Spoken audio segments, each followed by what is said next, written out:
Hi guys and girls, I'm Obsidian Ant and welcome to 3302. This is where I take a look at the news and happenings in and around Elite Dangerous. Today we're going to talk about Elite Dangerous' support for the release version of the Oculus Rift. I'm also going to take a look at the new concept image from patch 2.1. There's a new community goal, this time focused on the Canonn research group. I'll get to the latest and greatest from the Distant Worlds expedition, and there's a rather special LEGO set idea that's been put forth.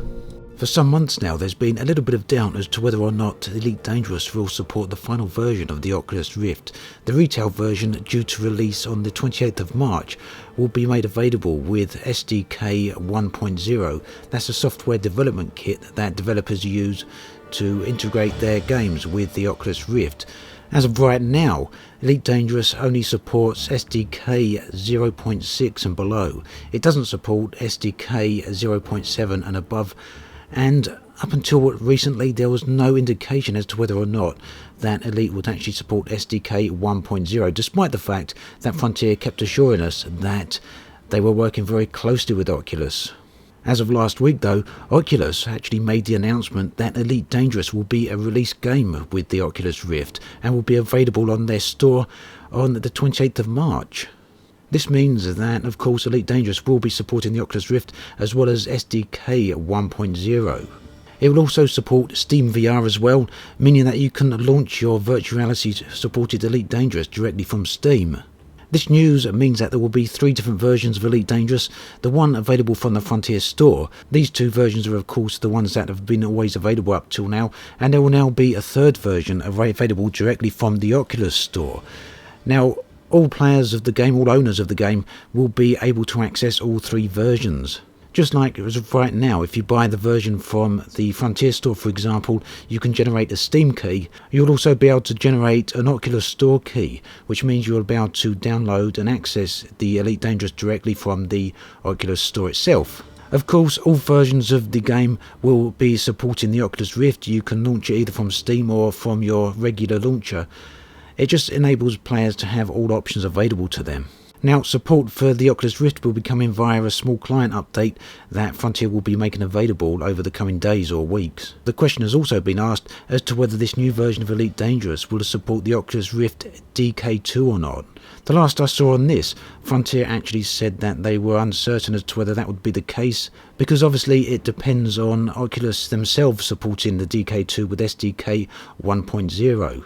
So it would seem that the choice is not in Frontier's hands but rather in Oculus's, and fortunately for all DK2 owners, a tweet from Oculus has confirmed that SDK 1.0 would indeed be supporting the DK2, so that means that Elite Dangerous should continue to be fully compatible with the DK2. This update then is good news for anyone who's pre-ordered an Oculus Rift, and it's probably the right time now for anyone who's been waiting on ordering the Oculus Rift. Already, Elite Dangerous does fully support the HTC Vive and Steam VR.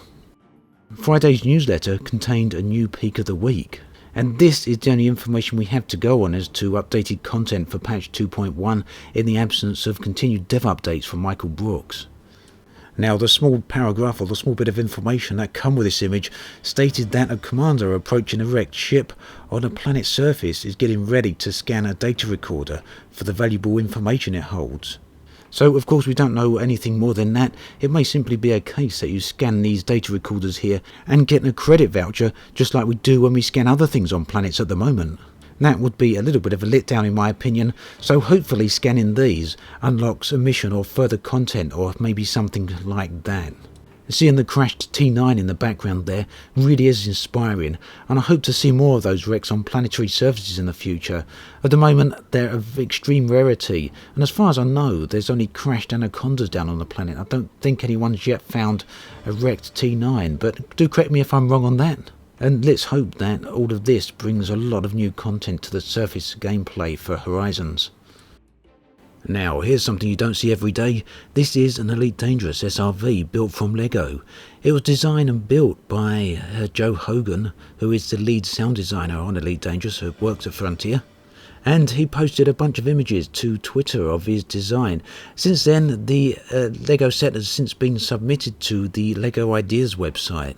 And this is essentially a process that could potentially get this LEGO set made available for people to purchase in stores. What it needs is 10,000 votes. Now that does sound a lot, but it is possible. If it reaches that number of votes, then it will go before a review process by LEGO themselves and could hopefully go through to being a released product.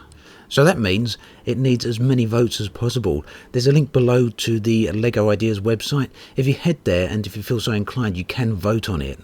You will of course need to create an account there to do the vote, and that's not quite as straightforward as it perhaps should be. There's a few too many steps on it, but do stick with the process because I think it will be worth getting something like this out there.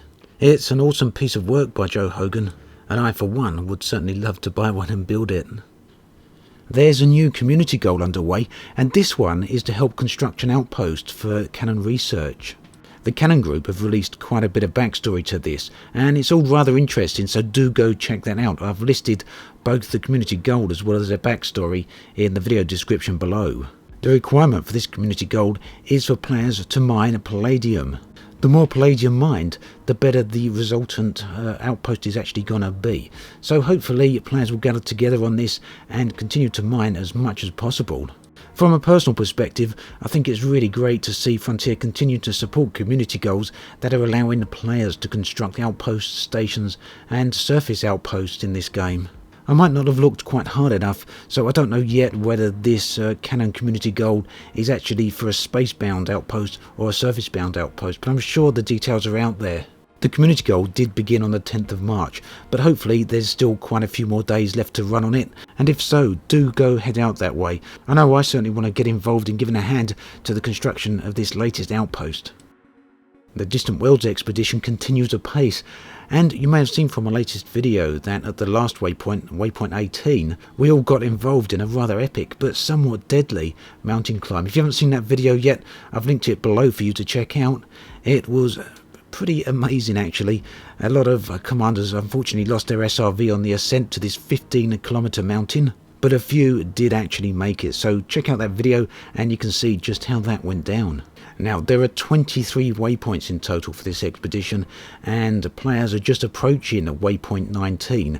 They're scheduled to arrive there on Tuesday, and this will mark a total travelled distance of over 53,000 light years. There's still a long way to go until Beagle Point at waypoint 23, which marks 81,000 light years total travelled, or 65,000 light years in a direct line from there to Earth. A whole lot of players are still involved in this expedition, and it really is an amazing trip, just going along on all these events and meeting up with new players and new friends. It's just one of the best gaming experiences I've actually had, and that's a comment I see a lot of people say again and again. And so much of that is due to the immense time put in by Aramis and Dr. Kai, the organisers of this whole event, not to mention the other players involved in making this such a fun activity. Now, there's a great newsletter put out weekly by the Distant Worlds expedition, and you can read those. They're linked in the video description below. They contain all manner of details on stories of the events that have been going on with the players on this expedition. The newsletters also do contain a little small donate button, and it's something I just think is a very nice little thank you for all the hours that have been put into the organisation of this. Now that's something I don't actually mind pointing out on here, because of course none of that money will be going to me. It's all purely for the organisation and the amount of time and effort that has been spent on this. As I speak, I'm on my way to waypoint 19, so I very much look forward to meeting some of you there when we finally arrive.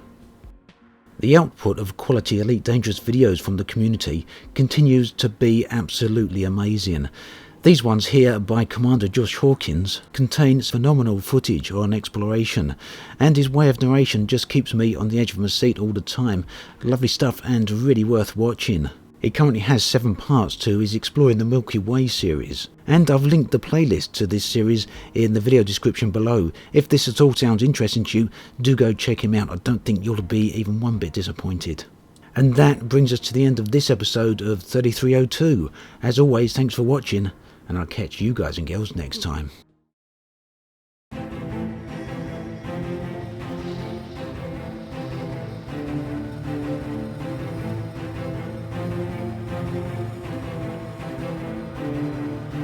Hi guys and girls, I'm Obsidian Ant and welcome back to Elite Dangerous. As you may have heard by now, I managed to catch up with the Distant Worlds expedition. This video covers my journey through waypoint 17 and waypoint 18, where the expedition embarked upon an epic mountain climb that only a few commanders actually managed to survive.